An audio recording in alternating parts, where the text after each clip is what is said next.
It's now October 2023, and we're heading to southeast Oregon to do a little bit of deer hunting and to watch the eclipse and enjoy the fall scenery.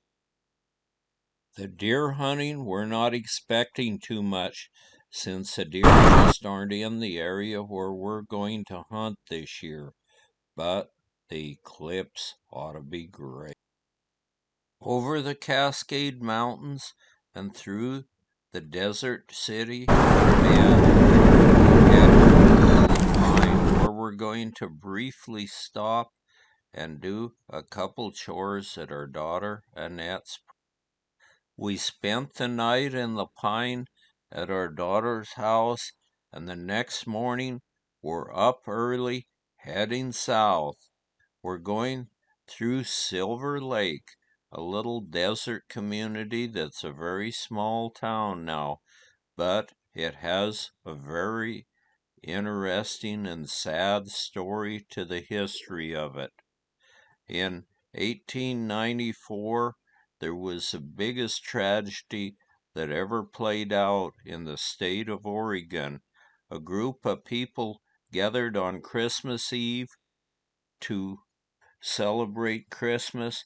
Someone hit a lantern, knocked it over, it exploded, and there were 43 people lost their lives in this fire. So we'll stop briefly at the old cowboy cemetery at Silver Lake. It's a very well kept cemetery with lots of graves in it. But in the center of the cemetery, more or less, is the reminder of the greatest tragedy that ever played out in the state of Oregon. There were people that were burned so bad that they couldn't be recognized, so all the bodies were gathered up and placed in a mass grave, which is right in front of us. 43 people. In a small homestead community, there was not one family that wasn't affected by this Christmas Eve tragedy. This sad memory still carries on to this day, and there are still some flowers placed in front of this mass grave where the burned bodies of so many people were set to rest, and many of these people were very young, some infants and young kids, as well as young adults. This is probably the saddest single tragedy that ever happened in Oregon, and this stone stands as a solemn reminder of this event that happened so long ago. The cemetery is very well kept up with some very old tombstones that tower quite high, and this can be seen right from the highway as you drive through. Silver Lake is in ranching communities, so on many of these gravestones you'll see pictures of cowboy things. It's a cowboy community. After a brief stop to see the history of Silver Lake, we move on southward. This country has numerous old dry lake beds from when the Great Basin had water in it. And so we travel along and see lots of these old dry lake beds.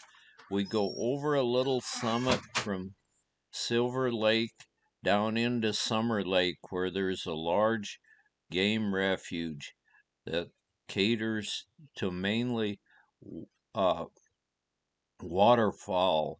The snow geese used to come in there by the absolute millions.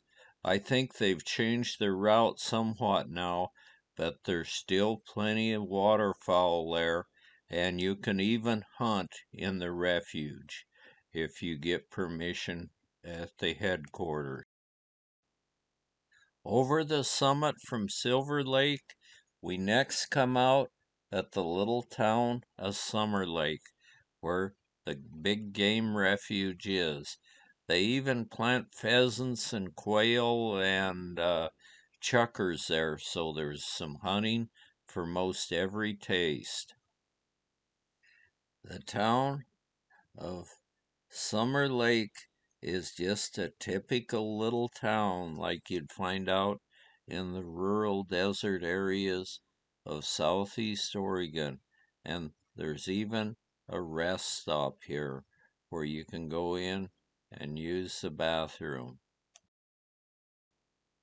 There are these large poplar trees growing everywhere over here in the eastern part of Oregon. These were a great tree for the homesteaders. If you knew someone that had one, all you had to do was go there and get a few cuttings, plant it, and keep it wet, and you'd have shade in just a few short years. The refuge has lots of dikes and little ponds and everything, which are ideal for geese and ducks. And there's acres and acres of marshland, which the geese and ducks love to feed in. And so early of a morning, you hear the squawk of geese, and then if it's during hunting season, you'll hear the shots of shotguns.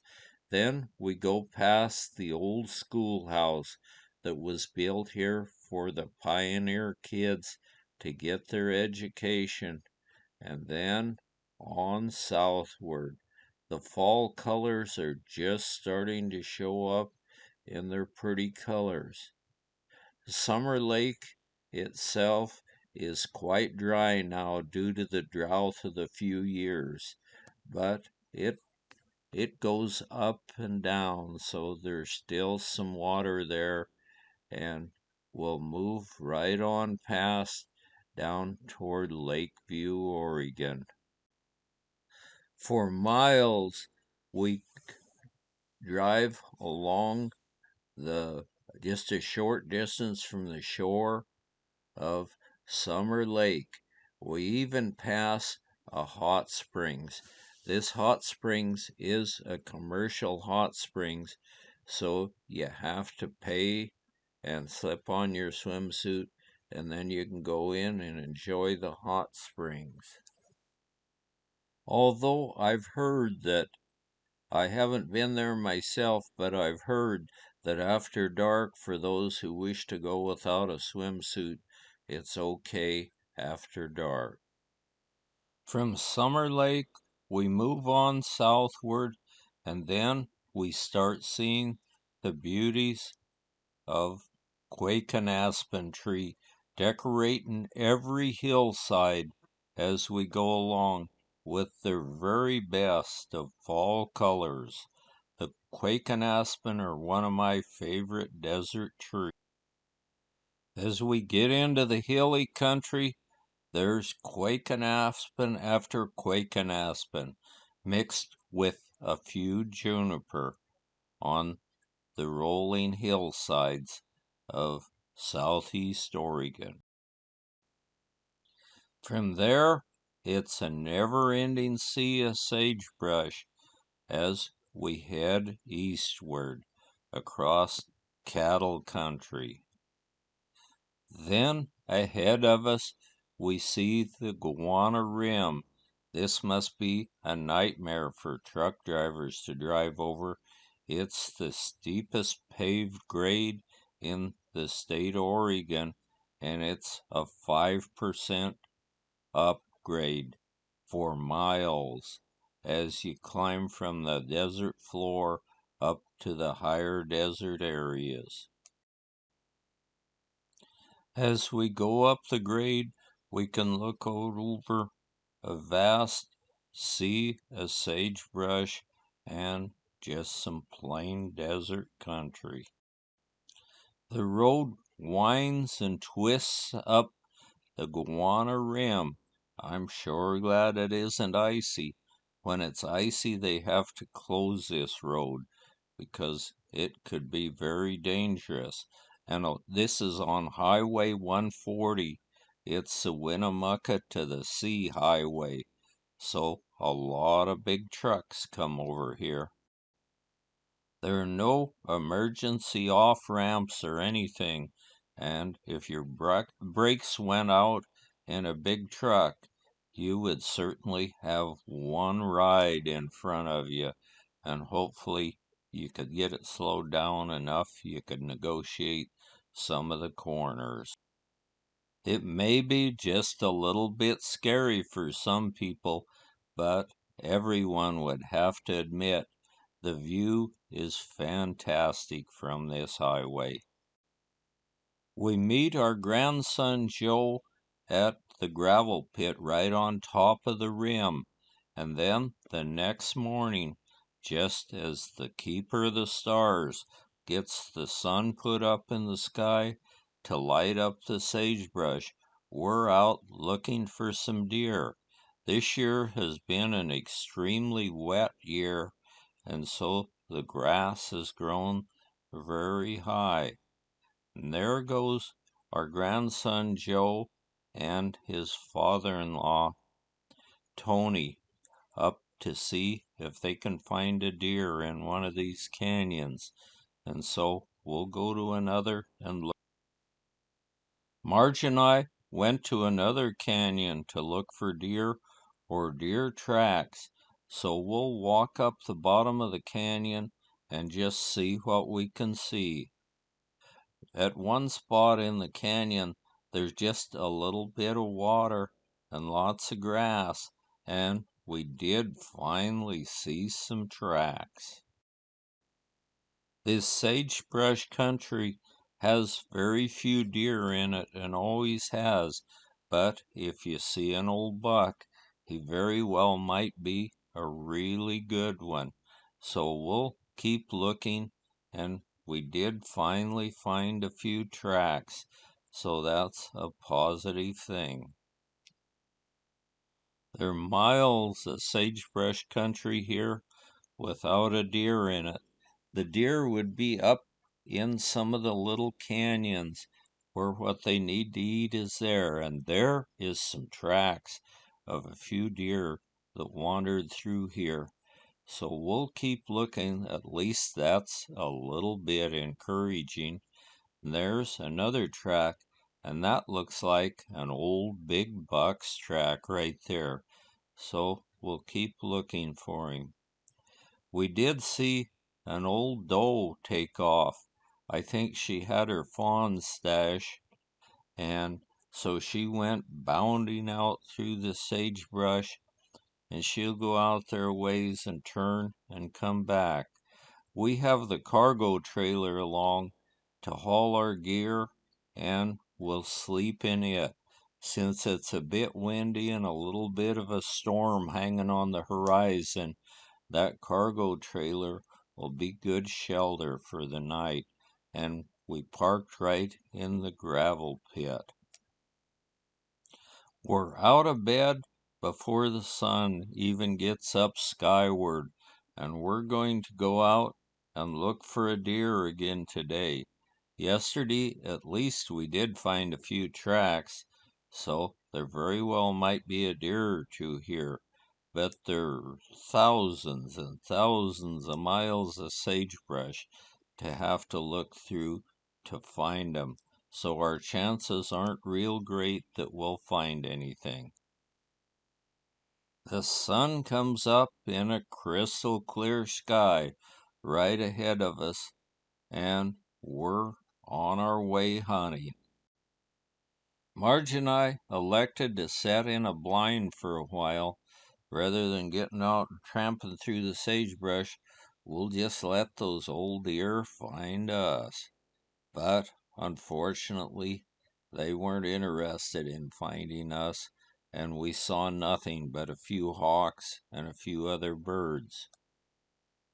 The next day, Marge wanted to rest, so I went with Tony and Joe, and we found a couple little caves here that look to be old lava tubes, and we're going to go in. We brought flashlights, so we're going to go in and just see what in the world is in these caves. At the first few feet, you can walk kind of stooped over, but after that, it gets a little smaller, and you have to end up crawling in the cave. But what a fantastic little cave to find out here in the middle of a sea of sagebrush. You can go in quite a little ways there. Oh, I think maybe 50 or 60 feet is all. But as near as we can tell, it looks as though it's been an old lava tube. Marge chose to rest, and wow, is she missing out on a neat cave where you can crawl in there and look. We use our flashlights to crawl back clear to the end of the cave, and then it just abruptly ends. So I'm not sure what happened or how this cave was made, but it definitely looks like a lava tube. I will crawl in behind Joe and Tony, and there it is, the end of the cave. And wow, what a cave. That was a real find to find this out in the middle of nowhere. And there's another little cave alongside it that seems to be full of pack rat nests. It's just to my left as I move out from in front of the cave. And then we see all sorts of little pockets in the rocks. And I guess this must be natural formations. I'm not sure what it's all about. But anyway, the sky is putting on a great sky show for us as the evening sun sets low in the sky. We saw very little in the way of deer today, so tomorrow we're going to go farther and try a different spot. Just maybe we'll find something. But if we don't find anything, that's okay too, because we've had a wonderful trip and it's a beautiful country out here, and we're all enjoying it immensely. So the next morning, Joe and Tony and myself headed for a different part of the unit. We came across these petroglyphs. These are in what they call Greaser Basin, and this is the Greaser Basin petroglyphs. We see no mammals in it, just lizards and humanoids and design. So this may have been made when the Great Basin still had water in it before the mammals moved in. And after the mammals moved in, then the camel hunters and mammoth hunters and mammal hunters moved in. But we see no sign of that. So this indicates these petroglyphs are super old. There are lots of petroglyphs which are just plain circles with a line joining between the two of them, and I'm not sure what the interpretation of this is, but here's a busy rock with some humanoids that look like dancing and a bunch more of these little circles with the lines between them.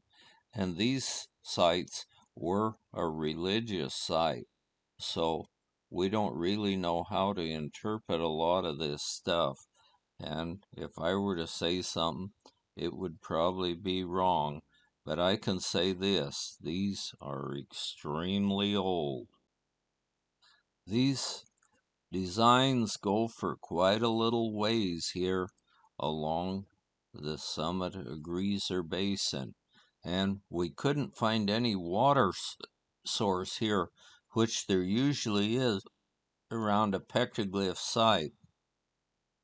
So this could have indicated that maybe there was water in the Great Basin at that time, and they just walked a few feet out and got all the water they needed from a great huge lake. Just really wonderful petroglyphs here in this site, and they're scratched into the dark oxide of the rocks, so they're there for a good long time, although some of them are fading somewhat. But there's just a jillion different types of petroglyphs that we don't have the slightest idea what they are, I guess. If there had been large mammals here at the time these petroglyphs were scratched deeply into the basalt rock, we'd surely see some sign of it. We went on, and the next thing we see are some sage grouse up by the old well-worn out sign that says Mud Lake. Right at this point, there's another petroglyph site, which we're going to walk down to and take a look at too. Only this one's by a water source, and there was at one time an old line shack before horse trailers. The cowboys used to have line shacks where they could stay at night when they're out working cattle, but this one's long since surrendered to time, and it's just laying flat on the ground right in front of the water source. With modern horse trailers, the cowboys no longer need line shacks because they can just get in, uh, put their horses in a horse trailer and haul them where they want to be and stay in the luxury of a bunkhouse and eat in the kitchen of the ranch. We see the petroglyph site. Since there's a water source here, we're going to go down and check out this petroglyph site, and I'm hoping to see some stuff different than what we saw down below, but it looks like it's about the same thing scratched into the basalt rocks here right in the edge of a water source. It almost looks like the same people may have made these petroglyphs. It would have certainly been interesting to see these rugged survivors of antiquity in modern times.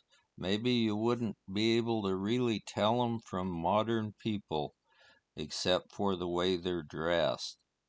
I understand they lived in little wickiucks, a tiny little thatched hut that they'd build maybe out in front of a water source, and then they'd dig roots and eat greens and different things for food.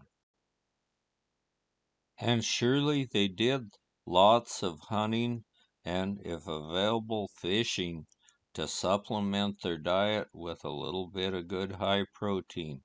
But the little bones we're finding here are the result of predators. Just above the petroglyphs, we look up and see a large herd of antelope. So we're going to get in the pickup and go on and try to find us a deer. Even though it's a little bit chilly out today, a Great Basin gopher snake is out, and there's quite a few of them over here, and they're a constrictor, so they're non-venomous. They just wrap around and choke their victim to death. Then we go to this place where I've been wanting to go so long. It's called Mud Lake, and I haven't heard how the fishing is there, but someday I'm going to find out. By the time we reached camp, the sun was just setting. We saw a few antelope scurrying right in front of us. And I have decided to go on and do some other things. There's other things we want to do out here, and the deer hunting doesn't look all that great. It's always great to see the herds of antelope, to see that they're doing good. And that's Last one of my night we moved favorite. over here to our little camp trailer over by the Steens Mountains and Coyote Lake area, and the sky is pretty well cleared off this morning. There's our camp trailer. It was sure a lot more comfortable sleeping in the camp trailer, and we've got a stove and refrigerator, so we did real well last night.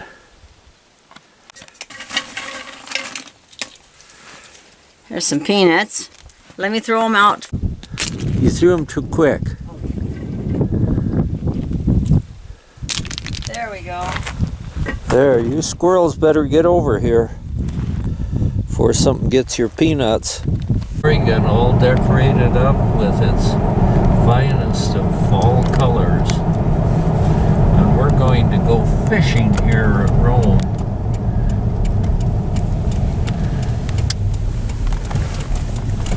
There.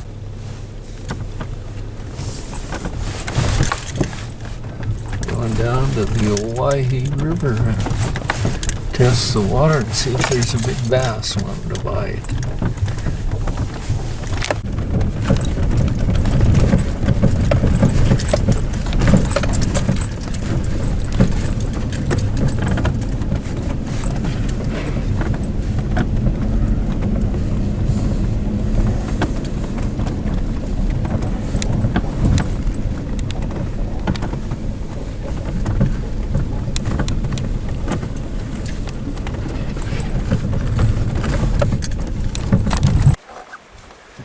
I wanted to get the other chair.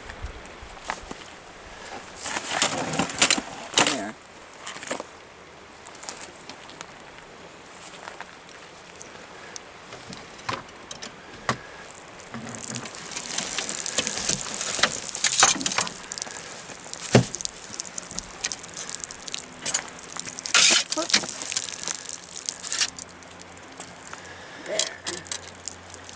I'll close the back end. You ready? Come on. I didn't see it. I didn't lay it together. Chair's up.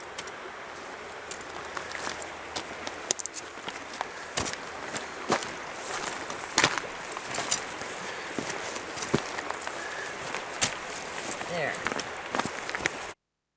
The Owyhee River looks nice and clear now, but we'll give it a try and see what we can catch here. One thing I forgot about, when the water gets below 50 degrees, which it is right now, those bass get pretty persnickety and won't really bite. But we're going to give it a try and see what happens. There are more fish in here than just bass, although the bass are the main thing we catch, 'cause they're quite aggressive and bite really well. But there are catfish and carp and chubs and all sorts of things there. Marge is putting a little smelly jelly on her hook. She's about got her worm ready to go, and so she'll cast it out here within a second. And now I'm going to put some secret potion on it.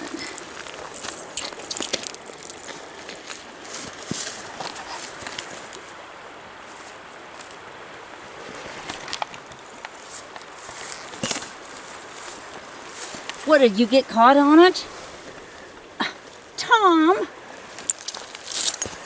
Here, unhook me. Dang it! Why were you that close? Dang it! Where's it hooked? Oh, here. I got it. No, hold on. You know, watch where you throw this. Well, you get out of the way. Why were you on top? Oh, look, you spilled my stuff. See? If you hadn't been there.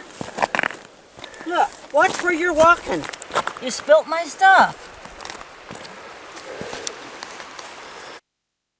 We finally got me unhooked from Marge's fish pole and her smelly jelly stuff on. And so it looks like she's ready to cast out into the Owyhee River and see what she can catch. Good cast. Now let's see what happens.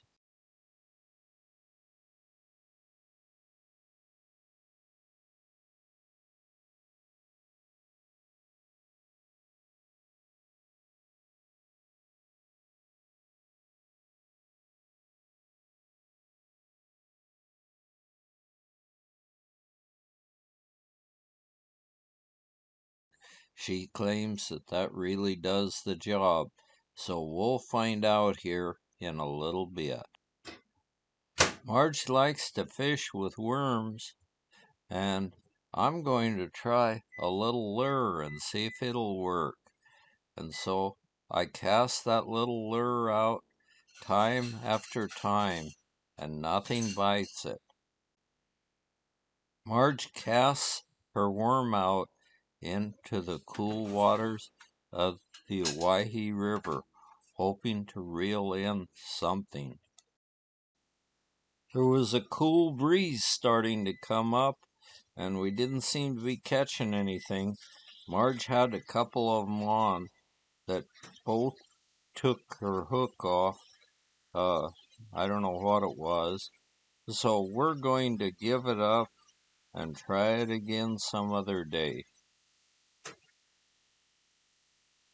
The only thing she really caught on her hook was me when she was making a wild cast and hooked me. But we'll give it another try another time.